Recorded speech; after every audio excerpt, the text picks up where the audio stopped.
Punch to the Face Radio here with Robert Washington, newly signed Robert Washington to Titan FC. Robert, first off and foremost, congratulations on inking a multi-fight deal here with Titan FC. Hey, thank you. It's a pleasure. I'm honored to be here.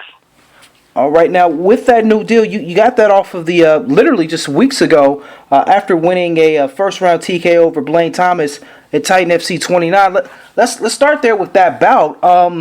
Did you think that you really hurt him? Because my man's knee was in a world of trouble, man. Yeah, I sent out to the first couple of leg kicks he wasn't checking, and I've been throwing leg kicks hard all my career. I just don't use them enough in fights, and I really told myself I was gonna break them down. But yeah, after I dropped him with the first leg kick, I was like, oh yeah, I just worked his legs, then I was gonna attack his body, and then go work my way up to his head. Yeah, I knew I hurt him pretty bad. You can see it. Once you hit a guy, you can almost like you can smell the blood, and I feel like he was hurt, and I want to keep attacking that leg and not give him a chance to get any kind of rhythm. So yeah. Now, with that win, that now gives you 3 straight victories in a row. Now, what's been clicking for you here over the last couple of fights? Just mental, man. It's just like, I've always thought I was a really good fighter. You look at my fights, man, I fought some big name guys, I fought Hermes Frankel when he was pretty good, I fought, big name guys, Rich Clemente. I was winning that fight against Rich, about 2 years ago. I fought some big guys, but I've always gave these guys too much respect. I've always said, well, I was good enough to be in the ring with them, but I wasn't good enough to be great. Now I just feel like I'm on another level. My mind, my body, my whole sense of fighting has matured. I'm in my prime right now. I feel like I'm on another level. So I think it's more mental, the mental aspect more than anything. That's what's clicking. I just want to finish guys in the first round and give good fights. So. You think that's something though? For fighters, when you sit against a guy who've have fought in the UFC and the bigger promotions, do you think the younger guys sometimes get kind of wowed by that aspect of I'm facing this guy, he's across the cage from me, and kind of get caught up in that wow factor a little bit of the star, the star power of it all, and get kind of choked up there in the bouts? Oh, definitely. Me, I was mentally beat on a lot of my bouts before I stepped in the cage. It was kind of like, this is something I have to do. It wasn't like this. It wasn't like, okay, I want to go in here, I want to kill this guy. So I want to go in here, I want to fight because I like fighting. Now it's like, okay, I put all this sacrifice and time and energy into this. I'll be cheating myself if I go in here perform any less than great. So every fight, I try to work on my weaknesses to get stronger. But the mental aspect of this game is so important, and young fighters just need to mature, and it takes time to mature. And I rushed it. I didn't have an amateur career. I was 2 years in the sport. I was fighting guys who fought for the UFC title. So maybe I rushed it. Maybe I should have had an amateur career and took those fights to help me build as a fighter. But everything happens for a reason. I'm strong now, and that's all that really matters. So. Absolutely, and like we said earlier, now you have a multi-fight deal here with Titan FC. What opportunities does this deal now bring to you going forward, and what kind of platforms do you think it opens up for your career? From your next fight going forward. I think the biggest thing is notoriety. People look at my film and they're like, oh yeah, I can beat this guy. So as long as they keep looking at my film, they're not going to see the new me. The more mature me, the fighter that I've always been in the gym. I just didn't know how to translate that over to the cage. So I think it's just, my name's going to get out there. Every fight is going to I'm getting better and better. I'm 6 years in the sport, period. So I'm fairly new to the sport. So I think every fight I'm going to get better and better. People are going to start knowing my name, and it's going to be hard to beat me. I think I have great wrestling, I have good ground. I can knock you out I have several head kick knockouts, and I can punch you and knock you out with my hands. So, how do you beat a guy like that, So, I just think this is going to put me on the map. Whatever happens with Titan, happens with Titan. I want to be a champion in any organization. I'm going to take my time. I'm going to take it one fight at a time, and whatever doors opens up. I'm not going to rush anything. For fans who, aren't familiar with you, how did you actually get involved in the sport of mixed martial arts? What kind of gravitated you to this kind of profession to get punched and kicked in the face and your legs twisted in weird angles?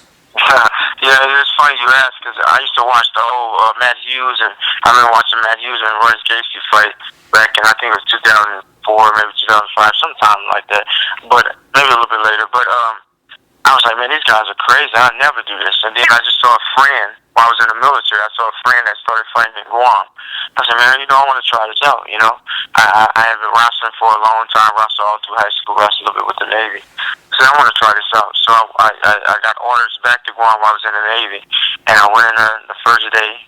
I got punched in the jaw really hard, and my jaw was like swollen shut for like a week. And I said, I like it. I want to keep back. So then I just took it from there. So I think it's just my story is a little bit different. It's just something that's kind of I saw it and I just kind of wanted to do it one day. It was over time. It was one day I saw somebody doing it, and I was like, I want to try it out. If he can do it, then I know I can do it. So that's kind of how I got into MMA, and then my career just went from there. I've never heard someone say after getting punched in the jaw swollen that, I like this, I want to come back and do it again. I gotta definitely say with guys who do combat sports, whether it's boxing, mixed martial arts, it kind of takes a different mindset, and you gotta be a little bit crazy to do this. Am I correct in that? Oh yeah, you definitely gotta be crazy. I get told every day. I mean, I look at guys and like Blaine Thomas, the guy just fought. I just give him so much respect for even stepping in the cage. My biggest fear is finding somebody exactly like me. That's my biggest fear. Somebody who is explosive like me, who is strong as me, and as athletic as me. That's my biggest fear. So when I fight guys who's not like me, I'm just like, okay, this is easy. This is easy. So yeah, you have to be crazy in a sense to step in that cage. And when that cage locks, you gotta know what you're getting into. So it takes a real strong individual to be able to do that on a daily basis and be competitive at it, and and want to be a champion. So it takes a lot out of you mentally and physically. Now, Titans got you here with a quick turnaround. If they've given me the correct information, you're going to be actually on the card here on September 26th, correct? Yeah. I got a good fight coming up. Yeah, and they told me it's and I know I'm going to mispronounce this guy's name. He's a Brazilian fighter, Tohino Ferrari. Hopefully I'm not saying Tohino Ferreira, I think it's something like that. Yeah. Close enough. Now he's an extremely balanced, Brazilian fighter. Sometimes you have a kind of a go-between you, that they're really good at submissions or they're, knockout artists. He's really kind of a 50-50 kind of guy. Have you done any kind of early scouting on him yet? Oh yeah. Actually, it's funny. I was supposed to fight him in April, and I was getting ready for the fight, and I actually tore my meniscus in April. I was just coming back from surgery. I had knee surgery in May, so I'm 3 months from knee surgery when I just took this fight. Doctor told me I wouldn't even be able to train for 2 months, and I took a fight 3 months later. So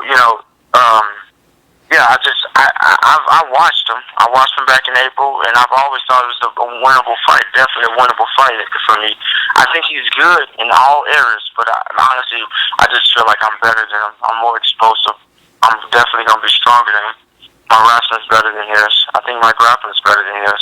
My striking, when I mix it up as a mixed martial artist, is going to be better than his too. So I think he's good in a lot of areas, and I think he's a good B-level fighter. But I just think at this level in my career, I'm ready to take it to the next stage. And he might need a little bit more, fights to take it to the next stage. But records don't mean nothing to me, because I can look back at my record and say, I should be undefeated. I could be undefeated if I did this right or wrong. But I don't even look at the record. I look at the opponent. So. Now, hang on. I got to go back to something. You literally just had knee surgery for your meniscus in May. You fought in August and going to be fighting in September. Yep. Wow. Yeah. Now, I know you're from East St. Louis. Please go to Chicago and tell this to Derrick Rose that you can come back and you can come back and play quicker. Yeah. I mean, you're literally throwing that leg out, kicking people with it, playing off of it. 3 months removed from surgery. Yeah, in the gym, my main training partner, Luigi Fioravanti, he was helping me out, and I told him, I was like, man, my knee hurts. He's like, you know what? I forget that knee. It's mental.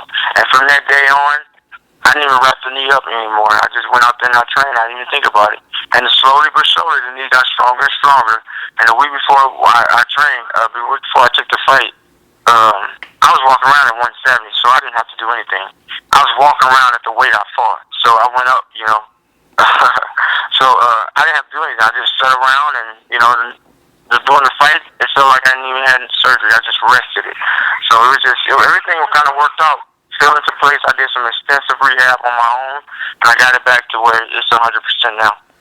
Yeah, I now I understand why your nickname's the Beast, because I gotta honest to God say that is insane for someone, that short of a time frame, given what you do to come back to action, and not only come back to action, come back at a high level and be successful. So I gotta tip my hat to that. I didn't know that. That's insane. Yeah.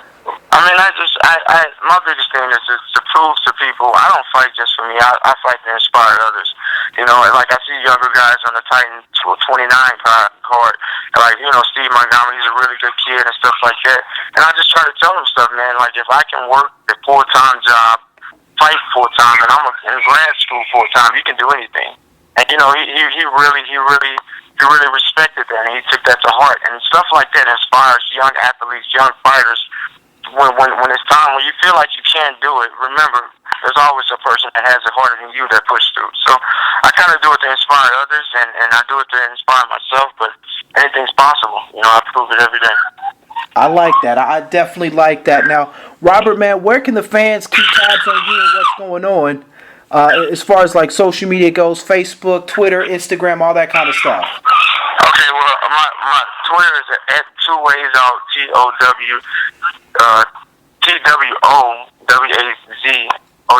out. And my Facebook is versus Robert Washington. I have a fan page and I have a regular page. Instagram is Robert Washington also.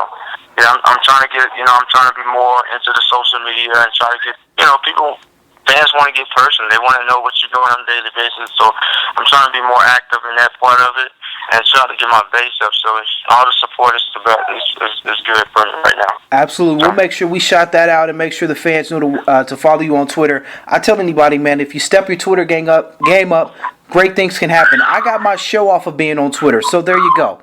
Wow. Yeah, that's either that says something about the network or about me. I'm not real sure. Still not 100% convinced. But definitely give a shout out to the sponsors who help you get prepared here for your quick turnaround at Titan FC 30.